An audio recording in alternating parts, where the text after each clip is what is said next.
Lorsque vient le moment de choisir des produits d'investissement, il faut choisir un spécialiste.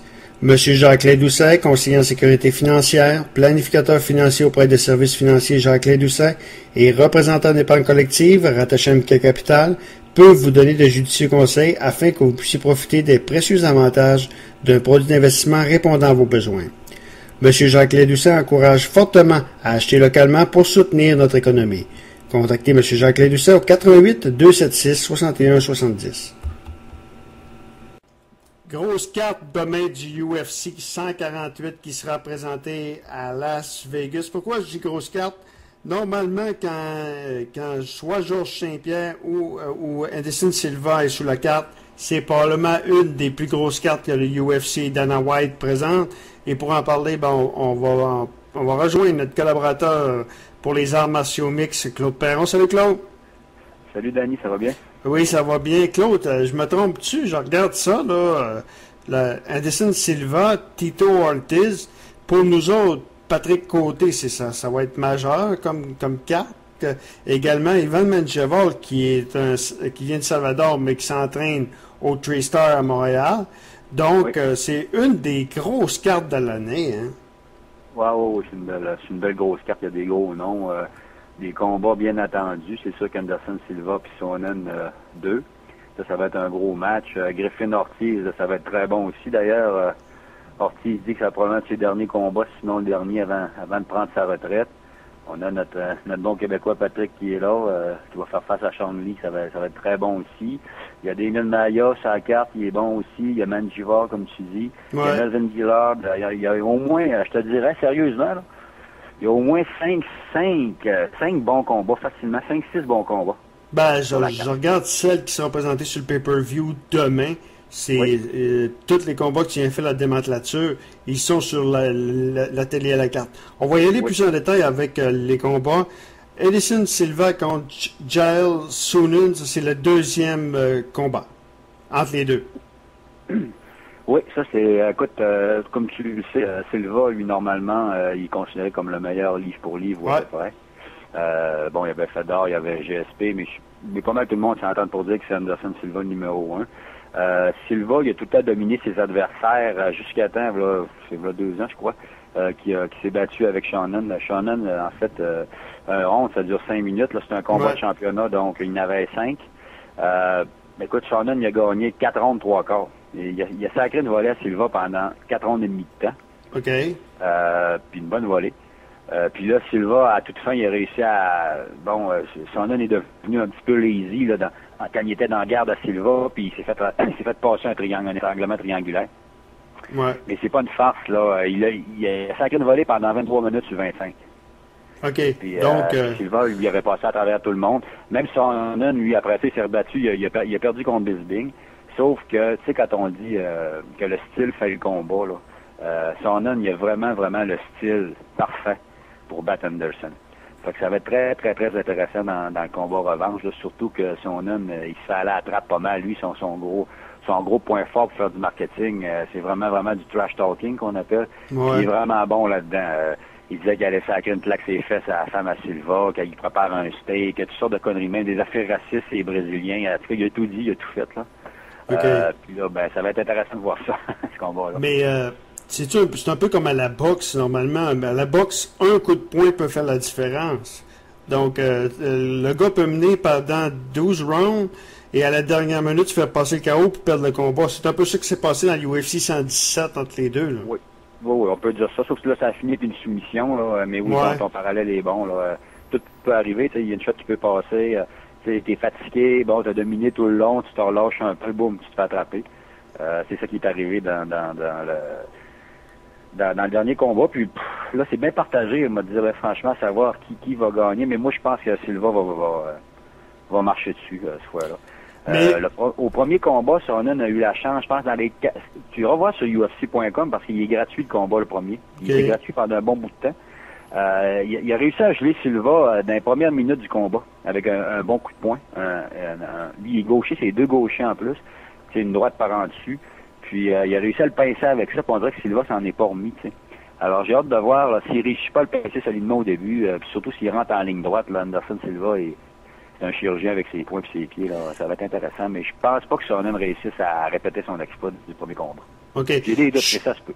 Je fait moins longtemps que je suis des arts martiaux mixtes que je suis la boxe. Mais à la boxe, normalement, quand un boxeur mène par après 11 rounds ou 10 rounds ou qu'il a l'avantage nettement, selon lui, sur la carte, il peut ralentir. Mais aux arts martiaux mixtes, il ne peut pas faire ça. Hein. Ben, ralentir, comme tu dis, tout peut arriver. Il y a plusieurs façons de se faire prendre en MMA. Ouais. OK. Ou ça, là, il s'est fait prendre au sol dans un triangle, puis c'est pas la première fois qu'il se faisait prendre dans cette soumission-là. Je pense que c'est la troisième fois qu'il se fait soumissionner de cette façon-là. Ça veut dire qu'il y a un petit trou technique là, dans son affaire où il s'en méfie pas, ou plutôt il se met en position que l'autre peut essayer de faire un triangle. Donc je pense qu'il a sûrement corrigé ça, il a sûrement travaillé ça là, avec dernièrement. Mais oui, tout peut arriver. OK.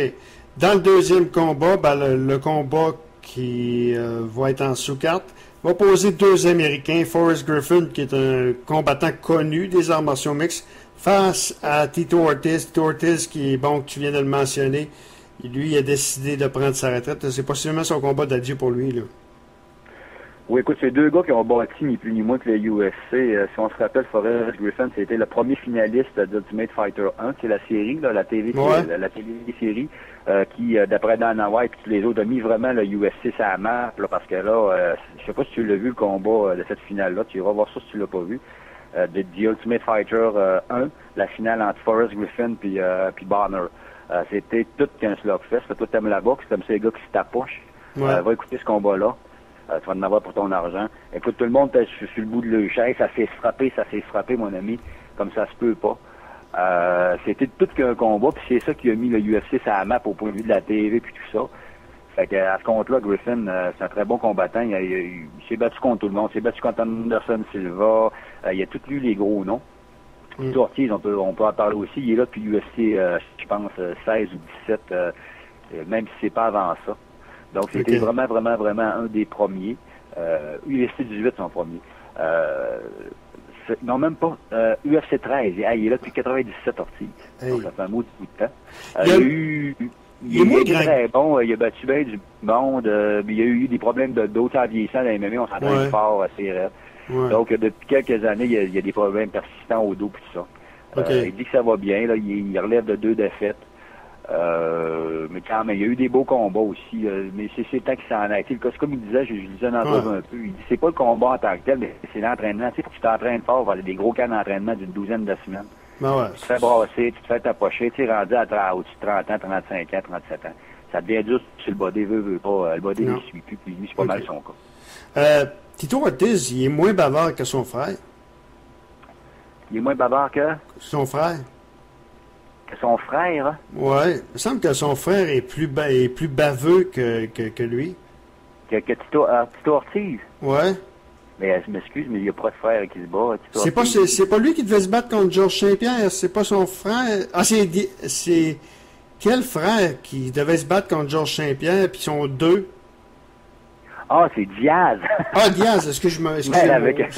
Ouais, c'est les frères Diaz. Non, okay, Diaz, Ortiz, ça se ressemble parce que c'est deux... c'est deux... comment on dit ça? Des Mexicains américains. Ouais.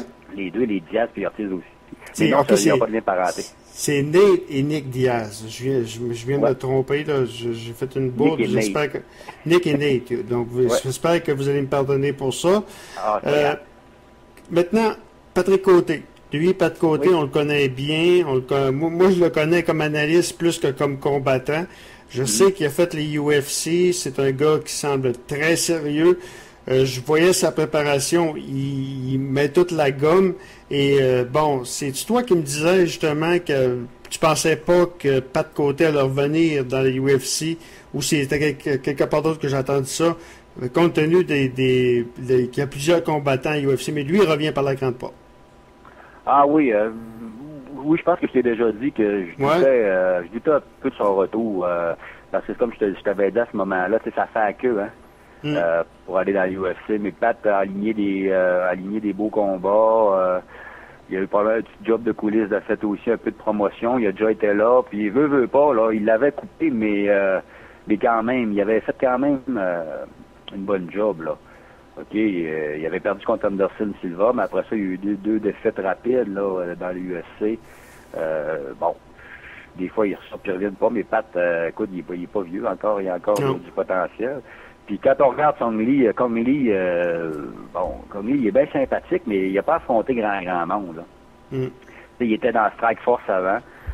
Il n'y a pas eu des gros noms, à part Frank Shamrock, mais quand il s'est battu contre Frank Shamrock, je pense qu'il était rendu à 40 ans, pas loin. Il a perdu contre Scott Smith, il a regagné après, mais Scott Smith, bon, il a été coupé du UFC, lui, c'est un fighter moyen, on pourrait dire. Ça va être intéressant parce que je sais pas quelle tactique Patrick va employer. Moi, si j'étais à lui, j'amènerais ça au sol, mais bon, peut-être qu'il va voir donner un show pour revenir dans l'UFC, parce que l'UFC, ça reste une ligue, puis lui, il privilégie le show des fois, malheureusement, au détriment du sport. C'est quelque chose qui me choque un peu. Mais bon, c'est ça la game. Peut-être que Pat, il dit, écoute, il faut que je donne un show, je vais rester debout, puis je vais vivre ou mourir debout. Moi, je pense que la bonne tactique dans son cas, ça serait d'amener Lee au sol, parce qu'il y a zéro sol. Contre Lee, il n'y a pas de sol. Je regarde Pat est débrouillé quand même pas pire. On va voir qu'est-ce qui va arriver avec ça. Je regarde la fiche au moment où je te parle, en même temps que je te parle de Sean Lee. Il y a, bon, dans les kickboxing, c'est un ancien kickboxer, 17 victoires, 12 par knockout. En arts martiaux mix, 9 au total, 7 victoires et 7 knockouts et 2 défaites. Sauf que, bon, tu me l'as dit, sa fiche de 7 knockouts n'était pas justifiée. Là. Ben, c'est pas qu'elle n'est pas justifiée, mais ça dépend contre qui. Si moi j'ai des knockouts contre toi ou que j'en ai un contre Georges Saint-Pierre, c'est pas la même affaire. Non, c'est sûr. Donc, puis lui, ce qui est particulier, c'est qu'il vient du Sanshu, qu'on appelle, c'est la boxe chinoise. Donc, il est très inorthodoxe. Si vous allez voir le combat, là, il lance beaucoup de coups de pied de côté. C'est plus un style karaté in and out. Il est particulier. C'est ce qui fait sa force, là. Mais de là dire que c'est un gars de MMA complet, sûrement pas. Il est très unidimensionnel. Alors, j'ai hâte de voir justement comment est-ce que Patrick va le prendre.